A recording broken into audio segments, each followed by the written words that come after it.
যারা নিজের জান নিজের মাল আল্লাহর রাহে খরচ করে, তাদের উদাহরণ দিয়েছে। এই উদাহরণটা একটু আপনাদেরকে বলি। مثل الذين ينفقون في سبيل الله كمثل حبة أنبتت 7 سنابل في كل سنبلة 100 حبة والله يضاعف لمن يشاء। আল্লাহ বলেন, যারা আল্লাহর রাস্তায় খরচ করে তাদের উদাহরণ হলো ওই কৃষকের মতো। এই কৃষক একটা দানা জমিনে বপন করে। মনে করেন সাপোজ উদাহরণ একটা ধান, এই ধান জমিনে বপন করার পরে এখান থেকে একটা গাছ হয়। গাছ হওয়ার পরে ওখানে যে 7টা শীষ হয়। একটা গাছে কয়টা শীষ? 7টা। ফি কুল্লি সুনবুলাতিন 100 হাব্বা, প্রত্যেকটা শীষে 100 করে দান। কয়টা করে? 100। দান মূলত ছিল কয়টা? একটা থেকে শীষ হলো 7টা, প্রত্যেকটা শীষে 100 করে দান। মোট পিছে কত? 700। আল্লাহু ইউদাইফু লিমান ইয়াশা। তো আল্লাহ তাআলা বলেন যে কেউ 1 টাকা দান করবে, 1 দিরহাম বলেন, যে দেশে যে মুদ্রা আর কি। তো আল্লাহ রাব্বুল আলামিন ওই কৃষকের 1 ধানে যেমন বরকত দিয়া 700 বানায়, আল্লাহ রাব্বুল আলামিন তাকেও 700 দিবেন, বরং আল্লাহ যাকে চান তারে আরো ডাবল দিবেন। এটা মানুষের ইখলাসের ব্যাপার। মানুষ আল্লাহ তাআলার জন্য সবকিছু নিবেদিত প্রাণ হয়ে দেয়। মানুষ আল্লাহর জন্য মানুষের প্রাণ নিবেদন করে, মানুষের আত্ম উৎসর্গ করে, মানুষের আমলকে, মানুষের মালকে একমাত্র সে আল্লাহর জন্য খরচ করে। তো এখানে কিন্তু তারতম্য আছে, কিছুটা কি আছে? তারতম্য আছে। যার ইখলাস, যার মধ্যে নিষ্ঠা যত বেশি হবে, যার মালের পিউরিটি যত বেশি হবে, তার এখানে বৃদ্ধি কি হবে? তত বেশি হবে। তো আল্লাহ তাআলা যাকে চান তাকে এই 700 না, বরং আরো কি করে দেন? বাড়াইয়া দেন। সহিহ বুখারীতে কয়েক জায়গায় হাদিসটা আসছে যে আল্লাহ তাআলা বান্দাদের দানকে এত ভালোবাসেন, এত কবুল করেন, আর এটাকে এভাবে বৃদ্ধি করেন।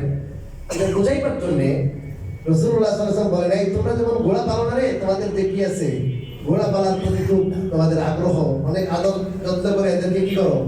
বড় করো। আমাদের দেশে বাছুরের কথা আমরা তো টাকাই তাকে এবার আর ভুলে গেছি। ট্রাক্টর পিছিয়ে সব করতেছে, কি যে ছোটবেলা দেখা না? এই বাছুরগুলাকে কেমনে হাত বোলায়, আপনার ঘোড়া খাওয়ায়, ভুসি খাওয়ায়, ঘাস খাওয়ায়, নিয়ে যায়, আর মাঝে মাঝে গোসল করায় দেখি কি ভাই তেল লাগাই দেয়। একটু যদি কি হয়ে যায়, কোথাও দাঁত হয়ে যায়, চুলকানো হয়ে যায়, ওষুধ লাগায় কিনা বলেন? কি আপনার স্নেহ করে, আদর মমতা করে, কি করে এদেরকে বড় করেন না? এই ছোট বাছুরটা কি হয়ে যায়? সেই সাপ হয়ে যায়। 7 লাখ টাকার 8 লাখ টাকার কি হয়? সাপ হয়ে যায়। বেটা সাপ বিক্রি করে 7 লাখ টাকা পাইছে, মনটা ভরে যাওয়ার খুশিতে বেটা কান্না করে। কি করে? কান্না করে, রে সাপ 5 বছর 7 বছর তোমারে পারলাম, আজকে সাপটা কিনে দিতেছে, 7 লাখ পাইছে। ঈদের বাজারে আনন্দে আত্মহারা হয়ে যাওয়ার কথা, ও ভাই 7 লাখ পাইছি। বেটা কি করে? কান্না করে শুধু বাড়িতে যা। এই বাছুর, এই সাপটাও কিরকম অনেক সময় ফলায় করে আবার আইসে করে কাছাকাছি হয়েছে, কোথায় বাড়িতে আসতে জানেন না? আল্লাহ মায়া যে জিনিসটা, ওটা মায়া লাগিয়ে দিছে। ওখানে যাই অনেক কিছু খাওয়াইতেছে, নতুন বইয়ের মতো আদর করতেছে, অনেক কিছু খাওয়ায়। হয় না ভাই, এগুলো চলবো না, আমার ওই পুরান মালিক দরকার।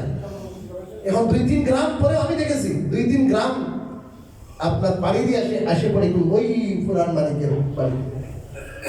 আছে না নাই আদর? এই আদর তো কে বুঝে? প্রাণীয় পশু বুঝে। আর আল্লাহ তাআলা যে আমাদেরকে আদর করে, আল্লাহ তাআলা এত মহব্বত করে আল্লাহ তাআলা আমাদের পালেন, দুধ আল্লাহ খাই, গম, ভুট্টা, এই যে আপনার যেগুলো পরোটা বলেন, রুটি বলেন, যেগুলো আপনার গম জাত থেকে গম এবং আপনার 8টা থেকে হচ্ছে, এগুলো তো বেশিরভাগ খাচ্ছি, বিস্কুট টিস্কুট কেক টেক যা আছে সব সকালের নাস্তা, তরকারি সবজি সব আল্লাহ দেওয়া জিনিস, আল্লাহ আমাদের খাওয়া। কিন্তু আল্লাহর প্রতি আমাদের ওই ফিলিংসটা আসে না, ওই অনুভূতিটা আসে না, যে অনুভূতি ওই সাড়ে আসে না। কোরআনে আল্লাহ বলেছেন এটা, ইন্নাল ইনসানা লিরাব্বিহি লাকানুন, মানুষ তার রবের খুবই নাশুক। একটা পশু যেটা বুঝে উপলব্ধি আছে, নিয়ামতের উপলব্ধি আছে, সে তাকে তরবারির সামনে দিয়ে দিচ্ছে যে মালিক দাও আমারে নিয়ে, আমি তোমাকে রক্ষা করার জন্য আমি যুদ্ধে যাচ্ছি, অসুবিধা নেই, আমার যদি পা কাটা যায় যাক, আমার গর্দান কাটা যায় যাক। সে নিজেকে কি করে আত্মশুদ্ধ করে দেয়, সামান্য কোড়া খাওয়াইছে এই জন্য। কিন্তু আমরা নাশুক। তো যাই হোক, তো বলেছিলাম যে কথাটা, যেরকম ওই বাছুরকে আপনি লালন পালন করে বড় করেন, সে আপনার 2000 টাকার বাছুর সেই 7 লাখ টাকার হয়ে গেছে, বাছুর হয়ে গেছে। আল্লাহ তাআলা বলেন তোমরাও সামান্য দান করবে, 1 টাকা 2 টাকা, 1000 2000 1 লাখ 2 লাখ দান করবে, আমি আমার ডান হাতে কুদরতি ডান হাতে নিয়ে তোমার দানকে পেলে পেলে এরকম অনেক বড় করে সুবহানাল্লাহ। ওটা বড় করতে করে বড় বড় হতে হতে বুখারীর রিওয়ায়াতের মধ্যে আছে, একটা খেজুরের দানা সেটা আপনার উহুদ পাহাড়ের মতো বিশাল হয়ে যায়। আল্লাহ রাসূল আমাদের উৎসাহিত করলেন যে তুমি দান করো, তো দান করলে এটা কমবে না, এটা আমরা আখেরাতে পাবো, যে যেভাবে দান করেছি ওইভাবে না, এটা আরো অনেক বড় আকার ধারণ করবে, কি মানে অনেক বড় আকার ধারণ করবে। দান করলে ওয়াল্লাহি মা নাকাসা মালুন মিন সাদাকাতিন। আল্লাহ রাসূল সাল্লাল্লাহু আলাইহি ওয়াসাল্লাম আলামিন ছিলেন, কাফের মুশরিকরাও বুঝতো যে উনি মিথ্যা বলেন না।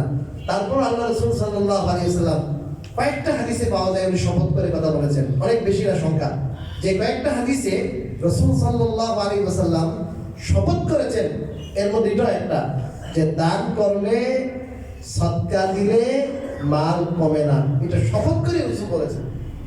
কেন আমরা বাহ্যিকভাবে দেখি যে 1 লাখ থেকে 1000 দিলে 1000 কি হয়ে যায়, কমে যায়।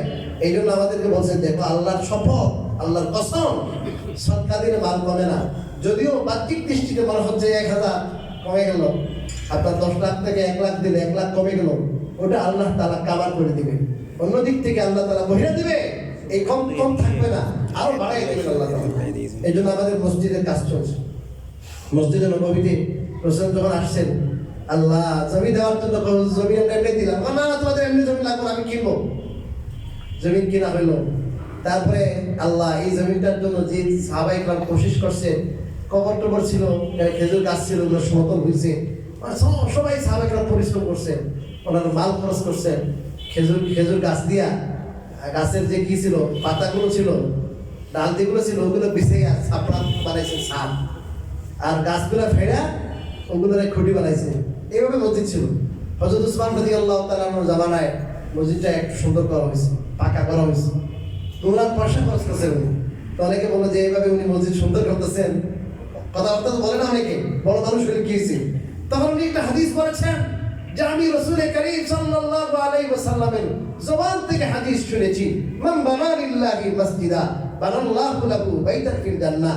যে ব্যক্তি আল্লাহ তাআলার সন্তুষ্টির জন্য কোন মসজিদ নির্মাণ করবে, আল্লাহ তাআলা তার জন্য জান্নাতে একটা বাড়ি নির্মাণ করবে। সুবহানাল্লাহ। আমরা বলি হুজুর আমার তো এত টাকা নাই যে আমি একটা মসজিদ নিজেই বানাই দেব। আপনাদের জন্য হাদিসে সহজ করে দেওয়া হয়েছে, ওয়ালাউ কামাফহাসে আতাতি। সাহাবায়ে কেরাম চিনতেন তো ওই কাতা পাখি, একটা কাতা, এই জন্য ওইটার উদাহরণ দিয়েছে। কাতা একটা পাখি, আতা, ওই পাখির বাসা ছোট হয়। আচ্ছা আপনার তো বাবুই পাখির বাসা ছিল, এটা কই গেলাম, বাবুই পাখির বাসার মতো যদি এত ছোট কেউ বানায়, কথা বলেন না, তাও আল্লাহ রাসূল সাল্লাল্লাহু আলাইহি ওয়াসাল্লাম বলে তার জন্য জান্নাতে একটা কি বানাই দিবে, বালাখানা বানাই দিবেন, বাড়ি তৈরি করে দিবেন। বানাল্লাহু লাহু বাইতান ফিল জান্নাহ, কোন riwayat-এর মধ্যে আছে অনুরূপ।